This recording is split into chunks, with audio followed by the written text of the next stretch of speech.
Good morning and a very, very happy morning. We are reading Unlimited Power written by Anthony Robbins, page number 266.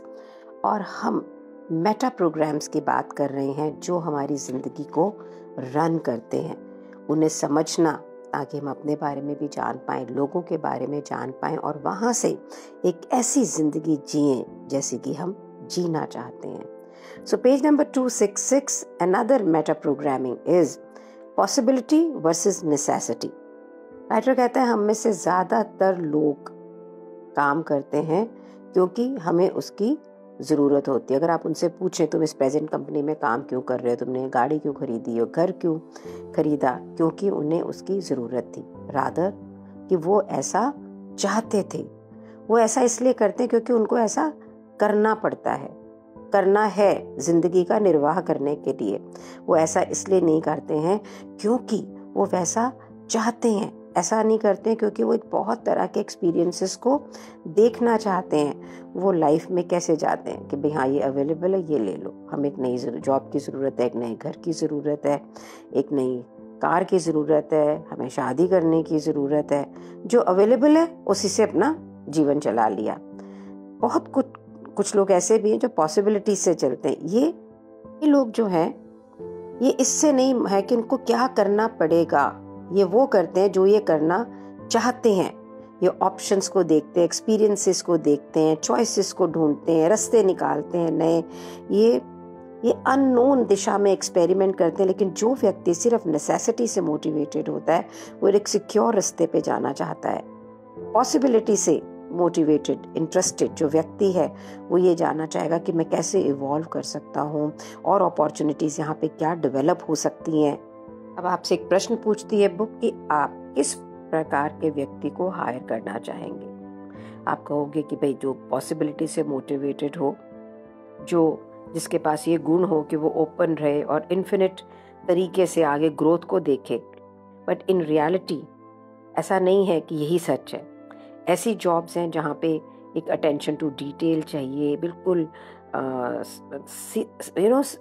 सतर्क mind चाहिए, consistency चाहिए, quality control. जैसे inspector नहीं होता एक auto part के अंदर, ऑटो प्लांट के अंदर रादर, यहाँ पर क्या चाहिए, सेंस ऑफ नेसेसिटी. एग्जैक्टली क्या है, क्या होना चाहिए. व्यक्ति पॉसिबिलिटी से इंस्पायर्ड होगा ना, वो बोर हो जाएगा ऐसे काम के अंदर. लेकिन जो व्यक्ति नेसेसिटी से इंस्पायर्ड होगा, मोटिवेटेड होगा, वो इस काम के लिए बिल्कुल परफेक्टली अट्यून्ड होगा. जो लोग नेसेसिटी से मोटिवेटेड होते हैं उनमें कुछ और भी गुण होते हैं जो हो सकता है आपके बिजनेस के लिए अच्छे हों. आप किसी को हायर करना चाहते हैं जो काफ़ी लंबे समय तक आपके साथ में काम करे, तो ये व्यक्ति नेसेसिटी वाला होगा तो आपके साथ काम करेगा. अगर मोटिवेटेड बाय पॉसिबिलिटी होगा तो वो हमेशा नई अपॉर्चुनिटी, नए एंटरप्राइज, नए चैलेंजेस को देख रहा होगा. वो ऐसी जॉब देखेगा जहाँ पे उसको और पोटेंशियल मिल सके, जहाँ पे वो और ग्रो कर सके. तो at one time he will leave. यहाँ पे जो व्यक्ति नेसेसिटी से काम करता है वो इसलिए जॉब लेता है क्योंकि उसकी ज़रूरत है. तो वो काम में इसलिए लगा रहता है क्योंकि ये उसके जीवन की ज़रूरत है. अगर आप कोई एक ऐसे बिजनेस के अंदर हैं या कहीं डाइवर्सिफाई कर रहे हैं किसी नए फील्ड के अंदर, तो आप किसी ऐसे व्यक्ति को हायर करना चाहेंगे जो पॉसिबिलिटीज से भरा हो, जो नए रास्ते देख सकता हो. इसी प्रिंसिपल को आप अपने घर में अपने बच्चों के ऊपर यूज कर सकते हैं उन्हें मोटिवेट करने के लिए. तो पहले मोटिवेशन बाय नेसेसिटी. क्यों एक अच्छे कॉलेज में जाना ज़रूरी है, क्यों ज़रूरी है एक अच्छी एजुकेशन, क्यों ज़रूरी है एक डिग्री का होना, ज़रूरी है मैथ्स पढ़ना, आपको इंजीनियर बनना है, लैंग्वेज पढ़ना, अगर आपको टीचर बनना है. अगर आपका बच्चा मोटिवेटेड है पॉसिबिलिटी से तो आपको एक बिल्कुल डिफरेंट अप्रोच रखना होगा. यहाँ पे आपको क्या पॉसिबिलिटी दिखानी, किस लिए एजुकेशन ज़रूरत है, क्योंकि एक गुड एजुकेशन एक इन्फिनिट पॉसिबिलिटीज़ के रास्ते को खोलती है. उसको ये दिखाना पड़ेगा कि एक अच्छी लर्निंग जो है वो ग्रेटेस्ट एवेन्यू है नए नए रास्तों के लिए. उसके ब्रेन को इमेजेस से भरना होगा जहाँ पे वो एक्सपीरियंस कर सके, नए एवेन्यूज एक्सप्लोर करते हुए, नए डायमेंशंस को ओपन करते हुए, नई चीज़ों को डिस्कवर करते हुए. बोथ द केसेस जहाँ पे बच्चा नेसेसिटी से मोटिवेटेड है या पॉसिबिलिटी से, रिजल्ट सेम होगा, लेकिन आपका उसे लीड करने का तरीका बिल्कुल डिफरेंट होगा. Another meta programming जो लोगों के वर्किंग स्टाइल को इम्पैक्ट करती है या प्रभावित रहते हैं लोग। One is independent. कुछ लोग हैं कि वो अपने आप में काम करने में खुश रहते हैं, उनको लोगों के ग्रुप के अंदर काम करने में बहुत ही मुश्किल होती है। दूसरा है people who work in groups. इनकी स्ट्रैटेजी होती है cooperative one. So independent and cooperative. ऐसे लोग अपनी रिस्पॉन्सिबिलिटी या कोई भी काम को शेयर करना चाहते हैं। कुछ लोग प्रॉक्सिमिटी स्ट्रैटेजी में भी आते हैं, ये इन बिटवीन होते हैं। ये प्रीफर करते हैं लोगों के साथ करना काम, लेकिन सोल रिस्पॉन्सिबिलिटी उस काम की अपने ऊपर मेंटेन करते हैं। They are in charge but not alone. अगर आप ये चाहते हैं कि आपके बच्चों में से या आपके एम्प्लॉयज़ से जो आपके साथ लोग काम करते हैं उनका बेस्ट आप ले सकें, तो आपको ये पता करना पड़ेगा, ये जानना पड़ेगा कि उनकी वर्किंग स्ट्रैटेजीज क्या हैं, किस तरीके से वो सबसे ज़्यादा इफ़ेक्टिव हैं। कई बार कुछ एम्प्लॉयज़ हमारे पास ऐसे होते हैं जो ब्रिलियंट होते हैं लेकिन बहुत ही चिक होते हैं, उनके पास अपना तरीका होता है और अपने ढंग से ही वो काम करते हैं, तो वो एक एम्प्लॉय बनने के लिए बने ही नहीं है। इस प्रकार के व्यक्ति अपना बिजनेस खुद रन करना चाहते हैं और सूनर और लेटर वो आपको छोड़ के भी चले जाएंगे। अगर आपके पास में ऐसा कोई वैल्यूएबल एम्प्लॉय है तो आपको तरीका ढूंढना पड़ेगा कि उसके टैलेंट को आप मैक्सिमाइज कर सकें, उसको ऑटोनॉमी दे सकें एज मच एज पॉसिबल। उसे अगर किसी टीम का हिस्सा बना देंगे तो वो एकदम पागल हो जाएगा, बिल्कुल उस कर नहीं पाएगा, तो उसको इंडिपेंडेंस देनी होगी आपको। ये जानना ज़रूरी है फॉर द बिजनेस सक्सेस और फॉर योर चिल्ड्रन सक्सेस कि उनकी क्या तरीका है काम करने का। आर दे कोऑपरेटिव, इंडिपेंडेंट और प्रॉक्सिमिटी में है। पेज नंबर 268 पे ही राइटर पीटर प्रिंसिपल की बात कर रहा है। एक आइडिया जहाँ पे हम किसी व्यक्ति को इतना ज़्यादा प्रमोट कर देते हैं कि वो लेवल ऑफ इनकॉम्पिटेंस आ जाती है।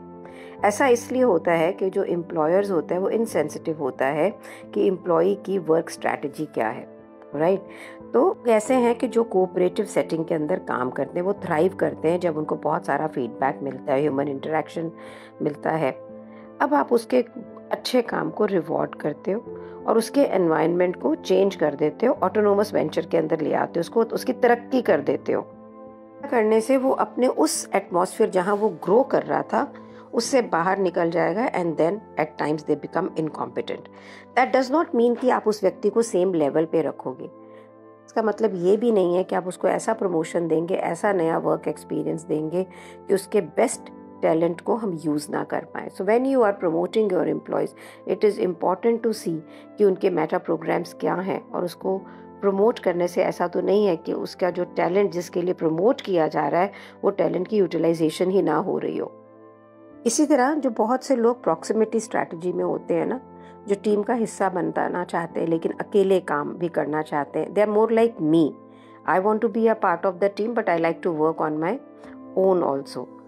तो तीनों जो स्ट्रैटेजी हैं, whether it is independent, cooperative और प्रॉक्सिमिटी, एक अच्छे बिजनेस को चलाने के लिए आपको ये देखना पड़ेगा, आपके पास ये इक्विटी होनी चाहिए कि how people work at their best, और फिर उन्हें लाइक वाइज टास्क के अंदर आप एम्प्लॉय करें ताकि वो वहाँ पर थ्राइव करें, ग्रो करें। पेज नंबर 269 पर एक एक्सरसाइज है। राइटर कहता है इस चैप्टर को पूरा पढ़ने के बाद में आप लोगों के मेटा प्रोग्राम्स को आने के लिए प्रैक्टिस करें। तो कुछ क्वेश्चंस यहाँ पे, what do you want in a relationship, या घर या कार या करियर, क्या चाहिए तुमको। आपको ये कैसे पता लगेगा कि आप सक्सेसफुल हो गए किसी भी चीज के अंदर। What is the relationship between what you are doing this month and what you did last month? How often does someone have to demonstrate something to you before you are convinced it's true? अपना favourite कोई work experience बताएं और ये बताएं कि आपके लिए important क्या था। अब आपने क्या देखना है कि ये व्यक्ति आप पे अटेंशन कितनी दे रहा है जब आप प्रश्न पूछ रहे हो, आपके रिस्पॉन्स में क्या वो इंटरेस्टेड है जब वो आपको ये बता रहा है, या वो कहीं और ऑक्यूपाइड है। अगर आपको जो इन्फॉर्मेशन चाहिए वो नहीं दे रहा है तो आपके अपने क्वेश्चन को फिर से रीफ्रेज करना होगा, तब जब तक कि आपको ये इन्फॉर्मेशन नहीं मिलती है। कि पर्सनल लाइफ में, आपके बिजनेस लाइफ में कोई भी कम्युनिकेशन प्रॉब्लम आपके पास में है, आप ये देखेंगे कि दूसरे व्यक्ति की जिससे आपको ये प्रॉब्लम है उसके मेटा प्रोग्राम को समझना हेल्प करेगा। आप अपनी कम्युनिकेशन को एडजस्ट करें ताकि वो प्रॉब्लम खत्म हो जाए। इतना लाइफ में फ्रस्ट्रेशन होती है ना, जब आप किसी को बहुत प्यार करते हो पर उसको लगता है कि आप उसको प्यार ही नहीं करते हो। किसी के लिए काम कर रहे होते हैं और वो आपको एक गलत ढंग से रिस्पॉन्ड कर रहा होता है। आप किसी की हेल्प करने की कोशिश कर रहे हो और वो रिस्पॉन्ड नहीं कर रहा है। अगर ऐसा लाइफ में हो रहा है तो यू नीड टू आइडेंटिफाई कि उनका ऑपरेटिंग मेटा प्रोग्राम सिस्टम क्या है। आइडेंटिफाई करें कि आप क्या कर रहे हैं और दूसरा व्यक्ति क्या कर रहा है। एन एग्जाम्पल, अगर कोई आपको एक बार बोल दे कि हाँ जी मैं तो तुमसे प्यार करता हूँ और आप हैप्पी हो जाते हो कि भाई हाँ लविंग रिलेशनशिप है, लेकिन हो सकता है आपके पार्टनर की ये ज़रूरत कंसिस्टेंटली हो। इसके अंदर आप अपना प्रपोजल जिस ढंग से पेश कर रहे हैं और हो सकता है आपका जो सुपरवाइज़र है उसको एक अलग ढंग से वो प्रपोजल चाहिए हो। किसी को वॉर्न करना चाह रहे कि भैया ये तू ना कर, नुकसान हो जाएगा, लेकिन वो व्यक्ति इसको नहीं सुनना चाहता है, वो उसके लिए जाना ही चाहता है। जब हम रॉन्ग की से बात करते हैं तो मैसेज दूसरे के प्रति गलत ही तरीके से जाता है। प्रॉब्लम पेरेंट्स और चिल्ड्रन के बीच में है, एग्जीक्यूटिव एंड एम्प्लॉयज के बीच में है। अगर आपकी बात को कोई नहीं समझ रहा है तो आपको कंटेंट बदलने की ज़रूरत नहीं है। आपके अंदर फ्लेक्सिबिलिटी होनी चाहिए ताकि उस कंटेंट को बोलने का, समझाने का तरीका, उसका फॉर्म, उसके आकार को आप बदलें ताकि इस दूसरे व्यक्ति के मेटा प्रोग्राम के अंदर जाकर वो फिट हो। डॉक्टर कहता है बेस्ट तरीका कम्युनिकेट करने का है जब आप सेवरल मेटा प्रोग्राम्स को इकट्ठे कॉन्वर्जेशन में लेके आते हैं। वो कहते हैं मेरे पार्टनर और मुझे एक बिजनेस डिसएग्रीमेंट था एक ऐसे व्यक्ति के साथ में जिसने हमारे लिए कुछ काम किया था। हम इकट्ठे बैठे, पॉजिटिव फ्रेम को क्रिएट करने की कोशिश की, एक ऐसा आउटकम जो हम दोनों को सेटिस्फाई करे। पर उसने कहा I am not interested, I have money, I am going to hang on to, I don't want your attorney bugging me, और वो जाने लग गया। राइटर ने दूसरा तरीका निकाला कि हम यहाँ काम कर रहे हैं ताकि हम लोगों की मदद कर सकें, ताकि उनकी क्वालिटी ऑफ लाइफ बेटर हो। फिर उसने बोला मेरे को किसी लोगों की हेल्प नहीं करनी है, I don't give damn about this, I will leave. कहता मीटिंग बहुत ही कोई प्रोग्रेस नहीं हो रही थी। क्लियर था कि इसके पास में एक इंटरनल फ्रेम ऑफ रेफरेंस था, अपना एक बिलीफ सिस्टम था, और जब तक वो अपने बिलीफ सिस्टम को नहीं देखता वो उसमें आगे नहीं जाता। 2 घंटे बात करने के बाद विद नो प्रोग्रेस, राइटर कहता है मेरे दिमाग में एक लाइट बल्ब जगा और मैंने उसको बोला तुम्हारे दिमाग में जो आइडिया है ना वो मेरे पास यहाँ पर ही है, तुमने आज इसको नहीं सुना तो तुम्हें बहुत नुकसान होगा। इसलिए होगा क्योंकि तुमको ये विश्वास ही नहीं है कि यहाँ पर एक ऐसा सॉल्यूशन है जिसको तुम वर्कआउट कर सकते हो। अब क्योंकि ये व्यक्ति मिसमैचर था, चीज में पहले नेगेटिविटी निकालता था और लोगों से अलग रहता था, तो जैसे उसको बोला कि तुम विश्वास नहीं करते हो कि there will be a solution, अब इतने तो ऑपोजिट करना है, तो उसने बोलने से पहले राइटर ने बोला कि तुम पहले अपने आप देख तो लो, खुद इसको समझो। ये एक इंटरनल फ्रेम ऑफ रेफरेंस से कॉन्वर्जेशन थी। आर यू विलिंग टू पे द प्राइस कि तुम यहाँ से चले जाओगे और फिर जो नुकसान होगा तुम्हारा आज के डिसीजन से, तो लोगों को बोलूंगा कि भाई तुम्हारा नुकसान इसलिए हुआ क्योंकि तुमने यहाँ पर ऐसे बिहेव किया, तुमने ये डिसाइड किया। तुमको डिसाइड करना है कि तुम चीज़ों को वर्कआउट करना चाहते हो और सब कुछ खोना चाहते हो। अपना पर्सनली चेक कर लो जो मैं कह रहा हूँ वो ठीक है कि नहीं है। दिन 20 सेकेंड इस व्यक्ति ने बोला कि मैं तो तुम्हारे साथ काम करना ही चाहता था, मुझे मालूम था कि काम हो सकता है। अब ये बात वो ग्रजिंगली नहीं बोल रहा था, एंथुजियास्टिकली बोल रहा था। हाँ, समझते हैं कि क्या बोल रहे हो। प्रश्न ये है कि वो 2 घंटे की चिक के बाद पॉजिटिव कैसे हो गया, क्योंकि राइटर ने उसके मेटा प्रोग्राम्स को यूज किया, अपने मेटा प्रोग्राम्स को यूज नहीं किया। जितने भी मेटा प्रोग्राम प्रिंसिपल हम यहाँ पढ़ रहे हैं ये सारे इम्पोर्टेंट हैं और ये सारे पावरफुल हैं।